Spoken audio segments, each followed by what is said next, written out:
ರಾಜ್ಯದ 4 ಮಂತ್ರಿಗಿರಿ ಭಾಗ್ಯ ಫಿಕ್ಸ್ ಅನ್ನುವಂತ ಅಪ್ಡೇಟ್ ಬರ್ತಾ ಇದೆ. 4 ಜನಕ್ಕಂತೂ ಖಂಡಿತವಾಗ್ಲೂ ಮಂತ್ರಿಗಿರಿ ಸಿಗುತ್ತೆ ಕರ್ನಾಟಕದಲ್ಲಿ. ಅಫ್ಕೋರ್ಸ್ ಎಲ್ಲರೂ ನಿರೀಕ್ಷೆ ಮಾಡ್ತಾ ಇರೋ ಹಾಗೆ HD ಕುಮಾರಸ್ವಾಮಿ, ಪ್ರಹ್ಲಾದ್ ಜೋಶಿ, ಬಸವರಾಜ ಬೊಮ್ಮಾಯಿಗೆ ಆಲ್ರೆಡಿ ಆಹ್ವಾನ ಬಂದಿದೆ. ಶೋಭಾ ಕರಂದ್ಲಾಜೆ ಅವ್ರಿಗೂ ಕೂಡ ಫೋನ್ ಕಾಲ್ ಬಂದಿದೆ ಅಂತ ಹೇಳಲಾಗ್ತಾ ಇದೆ.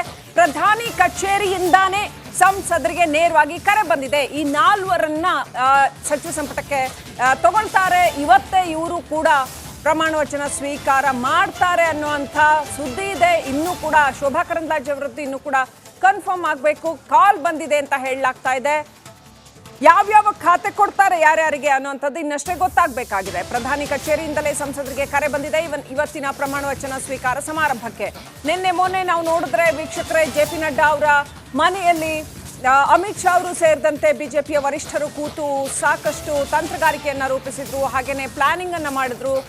ಯಾರ್ಯಾರಿಗೆ ಯಾವ ಖಾತೆ ಕೊಡಬೇಕು, ಯಾವ ರಾಜ್ಯಗಳಿಗೆ ಎಷ್ಟು ಪ್ರಾತಿನಿಧ್ಯ ಕೊಡಬೇಕು, ಮಹತ್ವದ ಖಾತೆಗಳನ್ನ ಬಿಜೆಪಿ ತನ್ನ ಬಳಿಯೇ ಉಳಿಸಿಕೊಂಡು ಇತರೆ ಮಿತ್ರ ಪಕ್ಷಗಳಿಗೆ ಎಷ್ಟರ ಮಟ್ಟಿಗಿನ ಪ್ರಾಶಸ್ತ್ಯ ಕೊಡಬೇಕು, ಇದೆಲ್ಲವೂ ಕೂಡ ಆಲ್ಮೋಸ್ಟ್ ಫೈನಲೈಸ್ ಆಗಿದೆ. ಇವತ್ತಿನ್ನೇನು ಪ್ರಮಾಣ ವಚನ ಸ್ವೀಕಾರ ಮಾಡೋದಷ್ಟೇ ಬಾಕಿ ಇದೆ.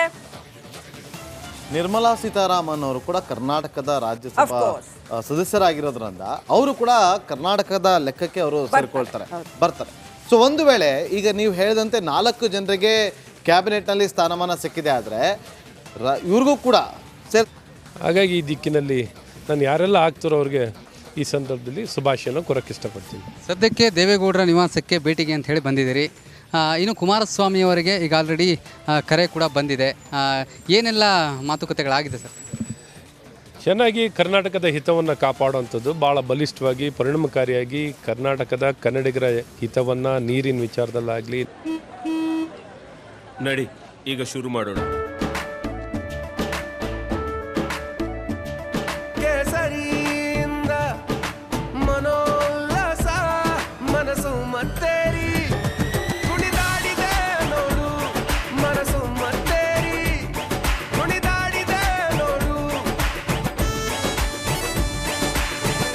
ಕ್ಷಣ ಕ್ಷಣವೂ ಆಚರಿಸಿ ಕೇಸರಿ ಹಬ್ಬ. ವಿಮಲ್ ಬಾಯಲ್ಲಿ ಹೇಳಿ ಕೇಸರಿ. ನೆಲದ ವಿಚಾರದಲ್ಲಾಗಲಿ, ಇನ್ನು ಆರ್ಥಿಕವಾಗಿ ಏನೆಲ್ಲ ಸಾಮಾಜಿಕವಾಗಿ ಏನೆಲ್ಲ ತರಲಿಕ್ಕಾಗುತ್ತೋ ಕೊಡಿಸ್ಲಿಕ್ಕಾಗುತ್ತೋ ಕರ್ನಾಟಕಕ್ಕೆ ಒಂದು ಬಲಿಷ್ಠ ಧ್ವನಿಯಾಗಿ ನಮ್ಮ ಎಲ್ಲ ಲೋಕಸಭಾ ಸದಸ್ಯರು ಕರ್ನಾಟಕದ ಹಿತವನ್ನು ಕಾಪಾಡುವಂಥ ರೀತಿಯಲ್ಲಾಗಲಿ ಅದಾಗಲಿ ಅಂತಲೇ ನಾವೆಲ್ಲ ಕರ್ನಾಟಕದ ಜನ ಬಯಸ್ತೀವಿ. ಸರ್, ಈಗ ಕರ್ನಾಟಕದ ಎಕ್ಸ್ಪೆಕ್ಟೇಷನ್ ಏನಿದೆ ಅದು ಸಂಪೂರ್ಣವಾಗಿ ಫಿಲ್ಫಿಲ್ ಆಗುತ್ತಾ ಈಗ NDA ಮೈತ್ರಿಕೂಟದಲ್ಲಿ ಕ್ಯಾಬಿನೆಟ್ ವಿಚಾರವಾಗಿ ಎನ್ನುವಂತಹ ಪ್ರಶ್ನೆ ಎದ್ದಿದೆ ಈಗ? ಖಂಡಿತ. ನೋಡಿ, ನರೇಂದ್ರ ಮೋದಿಯವರು ಅಧಿಕಾರಕ್ಕೆ ಬಂದ ನಂತರ ನಮಗೆ ರೈಲ್ವೇನ ವಿಚಾರದಲ್ಲಿ ಸಾಕಷ್ಟು ಆದ್ಯತೆ ಸಿಕ್ಕಿದೆ, ರಾಷ್ಟ್ರೀಯ ಹೆದ್ದಾರಿ ವಿಚಾರದಲ್ಲಿ ಆದ್ಯತೆ ಸಿಕ್ಕಿದೆ, ನೀರಾವರಿ ವಿಚಾರದಲ್ಲಿ ಆದ್ಯತೆ ಸಿಕ್ಕಿದೆ, ತಂತ್ರಜ್ಞಾನ ವಿಚಾರದಲ್ಲಿ, ಆವಿಷ್ಕಾರದ ವಿಚಾರದಲ್ಲಿ, ವಿಮಾನ ನಿಲ್ದಾಣ ವಿಚಾರದಲ್ಲಾಗಲಿ, ಈ ರೀತಿ ನಮಗೆಲ್ಲ ವಿಚಾರದಲ್ಲೂ ಒಂದು ಗ್ರಾಮೀಣ ಭಾಗ, ಒಂದು ರೈತನಿಂದ ಹಿಡಿದು ಮಹಿಳೆಯಿಂದ ಯುವಕರಿಂದ ಹಿಡಿದು ಒಂದು ಬಡವರ ಪರವಾಗಿ ಎಲ್ಲರ ಪರವಾಗಿ ಪರಿಪೂರ್ಣವಾಗಿ ಕರ್ನಾಟಕಕ್ಕೆ ಇಡೀ ದೇಶದಲ್ಲಿ ಅತಿ ಹೆಚ್ಚಿನ ಅನುಕೂಲತೆ ಸಿಕ್ಕಂಥ ರಾಜ್ಯ ಕರ್ನಾಟಕ ಅಂತ ನೀವು ಕೇಳ್ಬೋದು. ಯಾಕೆ ಅಂತ, ಇವತ್ತು ಆವಿಷ್ಕಾರ ಅಂದರೆ ಕರ್ನಾಟಕ, ತಂತ್ರಜ್ಞಾನ ಅಂದರೆ ಕರ್ನಾಟಕ, ಉದ್ಯಮಶೀಲತೆ ಅಂದರೆ ಕರ್ನಾಟಕ. ಹಾಗಾಗಿ ರಭಸವಾಗಿ ವೇಗದಲ್ಲಿ ಹೋಗ್ತಿರುವಂಥದ್ದು ಇವರೆಲ್ಲ ಭಾರತ ಸರ್ಕಾರದಲ್ಲಿ ನರೇಂದ್ರ ಮೋದಿಯವರು ಸುಧಾರಣೆಗಳು ತಂದರು. ಇಷ್ಟು ಅನುಕೂಲತೆಗಳು ನಮ್ಮ ರಾಜ್ಯಕ್ಕೆ ಸಿಕ್ಕಿದೆ. ಧನ್ಯವಾದಗಳು ಸರ್. ಇದಿಷ್ಟು ಅಶ್ವಥ್ ನಾರಾಯಣ ಅವರ ಮಾತಾಗಿತ್ತು. Camera person Natesh Rajanna, republic Kannada, ನವದೆಹಲಿ.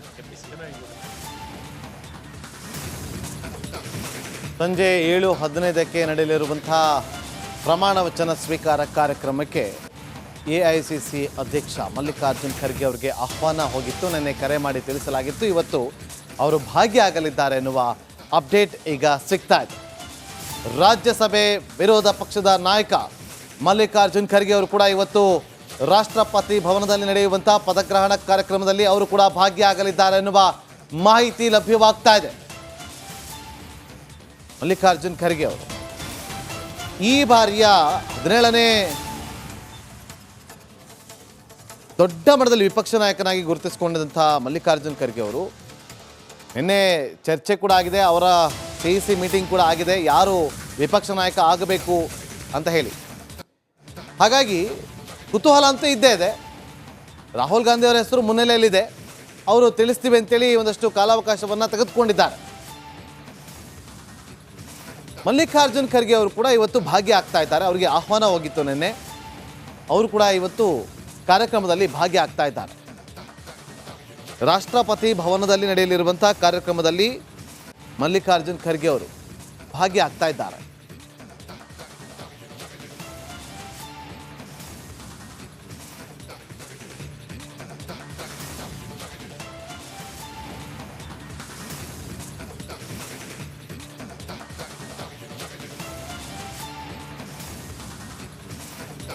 ಯಾರೆಲ್ಲ ಹೋಗ್ತಾರೆ ನಾಯಕರು ಅಂಥೇಳಿ ಚರ್ಚೆಗಳಾಗ್ತಾ ಇತ್ತು.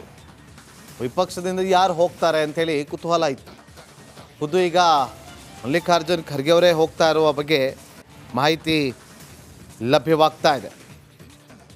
ನೋಡಿ, ಪ್ರಧಾನಿ ನರೇಂದ್ರ ಮೋದಿ ಅವರು ಇವತ್ತು 3ನೇ ಬಾರಿಗೆ ಪ್ರಧಾನಿಯಾಗಿ ಪ್ರಮಾಣ ವಚನವನ್ನು ಸ್ವೀಕಾರ ಮಾಡಲಿದ್ದು, ಕಾಂಗ್ರೆಸ್ ಹಿರಿಯ ನಾಯಕ AICC ಅಧ್ಯಕ್ಷ ಮಲ್ಲಿಕಾರ್ಜುನ್ ಖರ್ಗೆ ಅವರಿಗೂ ಕೂಡ ಪ್ರಮಾಣ ವಚನ ಸ್ವೀಕಾರ ಸಮಾರಂಭಕ್ಕೆ ಆಹ್ವಾನವನ್ನು ಕೊಡಲಾಗಿತ್ತು.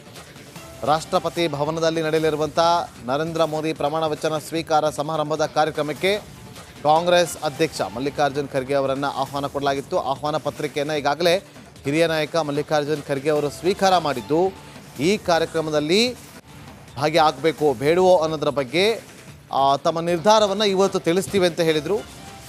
ಈಗ ಅವರು ಭಾಗಿಯಾಗ್ತಾರೆ ಎನ್ನುವ ಮಾಹಿತಿ ಲಭ್ಯವಾಗಿದೆ.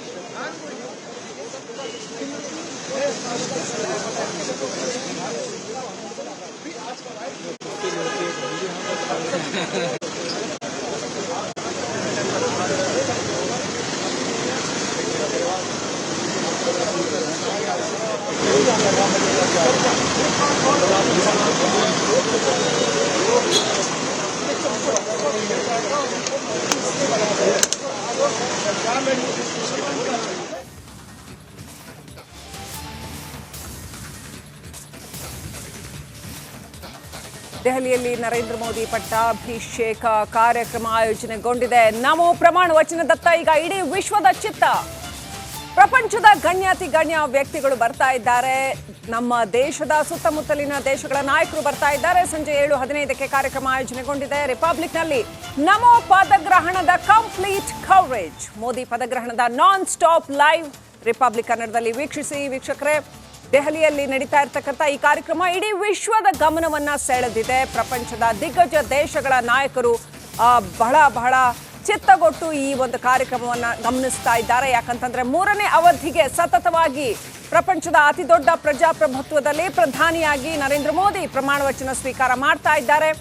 ಸಾಕಷ್ಟು ವಿಚಾರಗಳ ಮೇಲೆ, ಅಂತಾರಾಷ್ಟ್ರೀಯ ವ್ಯವಹಾರಗಳು ಸೇರಿದಂತೆ ಅನೇಕ ವಿಚಾರಗಳ ಮೇಲೆ ಇದು ಪರಿಣಾಮವನ್ನು ಬೀರುತ್ತೆ. ಹಾಗಾಗಿ ಇವತ್ತಿನ ಕಾರ್ಯಕ್ರಮ ಜಾಗತಿಕ ಮಟ್ಟದಲ್ಲಿಯೂ ಕೂಡ ಬಹಳ ಪ್ರಭಾವ ಬೀರುವಂತಹ ಒಂದು ವೆರಿ ಇಂಪಾರ್ಟೆಂಟ್ ಸಿಚುವೇಶನ್ ಭಾರತದಲ್ಲಿ ನಡೀತಾ ಇರ್ತಕ್ಕಂಥ ಒಂದು ಫೆನಾಮಿನಾ ಅಂತಾನೆ ಹೇಳಬೇಕು. ಯಾಕಂತಂದ್ರೆ ಇಷ್ಟೊಂದು ಸುಭದ್ರ ಸರ್ಕಾರವನ್ನ ಕಳೆದ ಒಂದು ಅರ್ಧ ಶತಮಾನದ ಅವಧಿಯಲ್ಲಿ ಭಾರತ ಕಂಡಿಲ್ಲ ಅಂತಾನೆ ಹೇಳಬೇಕು. ಮೈತ್ರಿ ಇದೆ, ಆದರೂ ಕೂಡ ಹೆಚ್ಚಿನ ಬಹುಮತ ಇರೋದ್ರಿಂದ 3ನೇ ಅವಧಿಗೂ ಕೂಡ ಪೂರ್ಣ ಬಹುಮತದೊಂದಿಗೆ ಆಯ್ಕೆಯಾಗಿ ಬರೋದು ಸಾಧ್ಯ ಆಗಿದೆ. ಅಂಥ ಒಂದು ವಿದ್ಯಮಾನ ಭಾರತದಲ್ಲಿ ನಡೀತಾ ಇದೆ. ನರೇಂದ್ರ ಮೋದಿ 3ನೇ ಬಾರಿಗೆ ಪ್ರಧಾನಿಯಾಗಿ ಅಧಿಕಾರ ಸ್ವೀಕಾರ ಮಾಡಲಿದ್ದಾರೆ. ಯಾರ್ಯಾರು ಬರ್ತಾ ಇದ್ದಾರೆ ಅಂತ ನಮ್ಮ ಸುತ್ತಮುತ್ತಲ ದೇಶಗಳು, ನೆರೆಹೊರೆಯ ದೇಶಗಳ ಎಲ್ಲ ನಾಯಕರು ಬರ್ತಾ ಇದ್ದಾರೆ. ಶ್ರೀಲಂಕಾ ಅಧ್ಯಕ್ಷ ರನಿಲ್ ವಿಕ್ರಮಸಿಂಘೆ ಬರ್ತಾ ಇದ್ದಾರೆ. ಮಾಲ್ಡೀವ್ಸ್ ಅಧ್ಯಕ್ಷ ಡಾಕ್ಟರ್ ಮೊಹಮ್ಮದ್ ಮುಜಿಜು ಬರ್ತಾ ಇದ್ದಾರೆ. ಸೆಷಲ್ಸ್ನ ಉಪಾಧ್ಯಕ್ಷ ಅಹಮದ್ ಆಸಿಫ್ ಬರ್ತಾ ಇದ್ದಾರೆ. ಬಾಂಗ್ಲಾದೇಶದ ಪ್ರಧಾನಿ ಶೇಖ್ ಹಸೀನಾ ಆಲ್ರೆಡಿ ಬಂದಿದ್ದಾರೆ. ಹಾಗೆಯೇ ಮಾರಿಷಸ್